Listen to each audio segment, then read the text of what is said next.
Two Beers, One Cave is becoming despicably unwatchable.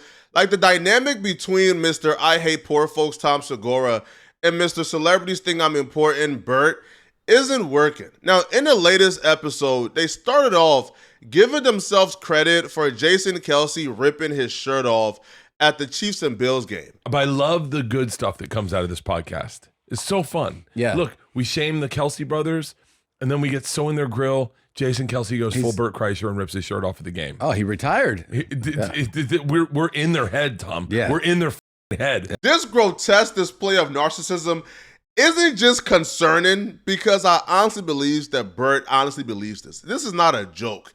He truly believes that he's responsible for each and every monumental hallmark that ever took place in American history, including Jason Kelce ripping off his shirt at the Chiefs and Bills game after Travis Kelce scored a touchdown. Oh, there's his brother. Now, Bert believes that Jason Kelce did this and he was imitating and cosplaying as Bert because of this particular podcast where they talked about the Kelce brothers. Well, I can see it. Whoa, if you're a Kelce brother fan, we're not done with those two. Okay. We're coming after What's them. up? We're coming. You know, it's almost like imagine if they were watching a video and I was in a Chiefs jersey and you were in an Eagles jersey, and we were saying we played football and we were athletes. They're coming after us, Tom. That episode was even more despicable because they clickbaited the hell out of the title due to their rapid decline in viewership. They clickbaited the title to allude to the Kelce brothers maybe on the show. The title was Two Bears in One Cave versus Two Kelce brothers, insinuating that the two Kelce brothers were going to be on the show, which obviously wasn't true. Now, the episode in particular, the most recent one, got even more unhinged when Bert began to say that he lost weight so he could drink more. Bert the alcoholic stated that he got healthy so he could further indulge in his most unhealthiest practice. But I've been in the ocean and I've been okay a couple times. I'm going to go back in. I'm going to keep going back in. Yeah. Like I enjoy the ocean. I'm not going to stop surfing. Yeah. Like that's the only reason I got in shape is so I could keep drinking. Yeah. It's the only reason I got in shape. Seriously? The only reason I got in shape. Was to keep drinking? So that I could keep drinking. And if that's not shameful enough, Bert will go on to brag about how none of his friends will give him an intervention for his drinking issue because he's too fun to party with. It's as if being fun to party with is his humble brag, and him not knowing that not having any friends in your life who would intervene to try to save your life is as if he doesn't know that's a sad, sad reality of a life to live. Here's the other thing.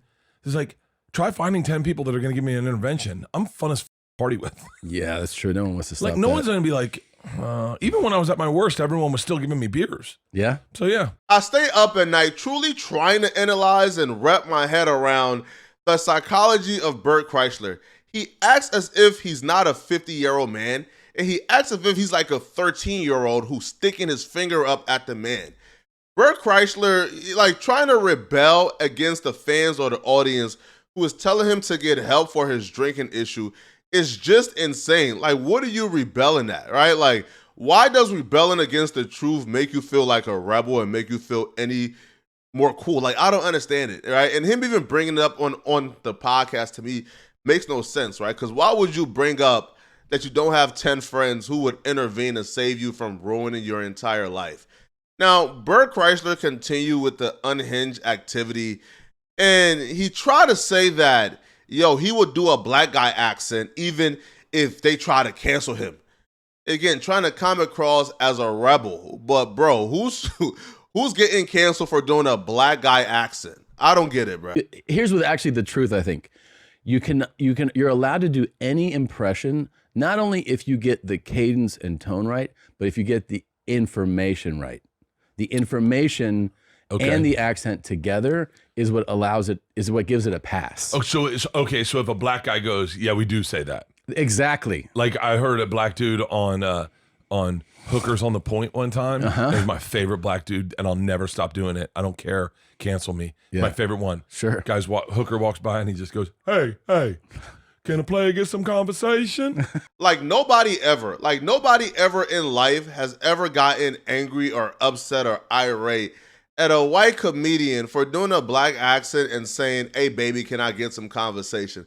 Like, be for real, bro. Bert even saying that is him trying to project, him trying to say, hey, listen, look at me, right? I'm going to go against the grain to make a joke. I don't care. Like, bro, nobody's trying to cancel y'all, bro. Like give it up.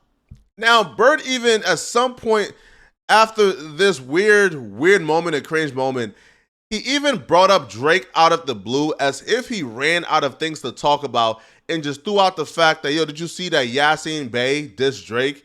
He didn't even know Yasin Bey's name, and he was fumbling over the name. But he brought up a Drake and Yasin Bey beef to Mr. I Hate Poor Folks Tom Segura, as if Tom Segura would know. Did you see Yasin Bey go off on Drake? Yeah, that was interesting. That was kind of a fun one. Wait, Tom, tell me about Japan. Oh, yeah. This episode was about an hour and 9 minutes, and they talked about Katt Williams for about 3 minutes, but they named their episode after Katt Williams, which is just clear clickbaiting and cloud chasing, but I guess we're doing the same thing. So let's talk about it, man. So Bert brought up the fact that Katt Williams went on Shannon Sharpe's podcast, Club Shay Shay, and he essentially dissed Joe Rogan and the 6 recurring comedians that Joe Rogan continued to bring on and stuff down our throats. Time and hip hop ain't gonna last, and why are you doing that? And that's how it was for blue comedy. If you were a comedian that cussed, you were ridiculed by the mainstream comedy geist. That would be like me being on Joe Rogan. Joe don't want me on there. I need to be on Shannon. Joe got 6 comedians that never been funny. He want to push out.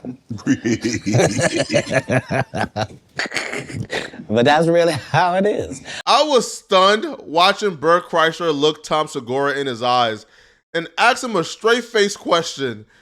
Yo, was Katt Williams talking about us? I'd geek the out on Katt. And I know I'm probably one of the white boys he hates.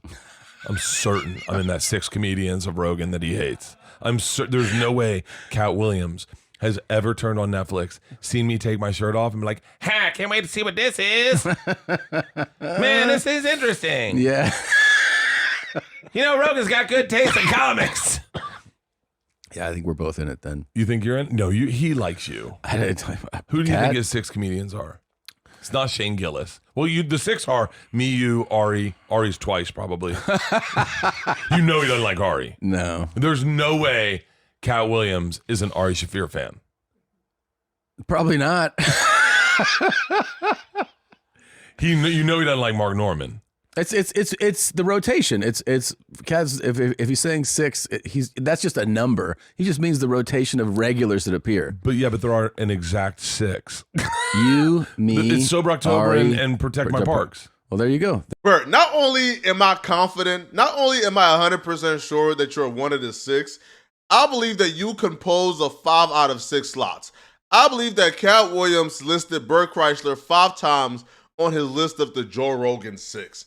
Now, honestly, though, this was a real humble moment from Bert. Bert, was self-deprecating, which is cool. But then he ruined it because directly after being humble, exercising some humility, which I should have known there was a shtick or a trick coming, because Bert then set up this long Shane Gillis shout out, but the shout out was intended for Bert to compliment himself. Watch how Bert set this up brilliantly. It's like in a weird way, like football players, he's always been like, really? Yeah, like football players. It's like he might have like Shane Gillis. Like he knows who the football players are, and he's like, yeah, I can't believe you met Christian McCaffrey. Yeah. That guy's a fucking beast. Yeah. Shane is like I am with football players. Does he geek out on them? I don't know. I would argue that Shane stays up at night thinking of what cool texts to send them in the morning. Oh my God. Like I would argue, because Shane's really good at texting people. Yeah. I think that's generational because he's younger than we are. But like he's good at establishing relationships. I mean, he got Gabe Davis to do a celebration dance. That's crazy. Based on an internet thing. Yeah. Like you won't do it. Shane Gillis' texting routine probably isn't my first choice for a podcast discussion or topic, but watch how brilliantly Bert played this. Watch the real reason why Bert brought up Shane Gillis' texting routine. Yeah. Shane's just really good at texting. Like he'll text out of nowhere and be like, yo, bro, you're one of the top 5 hangs of all time. Mm-hmm. And then you'd be like, Yo, look at Tom Segura's face. He can't believe, bro. He's like, bro, this MF just took me through a 2 or 3 minute story about how well Shane Gillis is great at texting with the intention to compliment himself, bro. Tom can't believe it. But y'all let me know in the comment section, what do you guys think? Is Bert Kreischer or Tom Segura on Katt Williams, Joe Rogan's 6 list? Let me know. And if you're still watching, click on this video right here to find out about the huge no jumper drama that got Chicago goons threatening no jumper for posting a particular video. Click on this video here to find out what I'm talking about. I'm out of here, folks. Peace.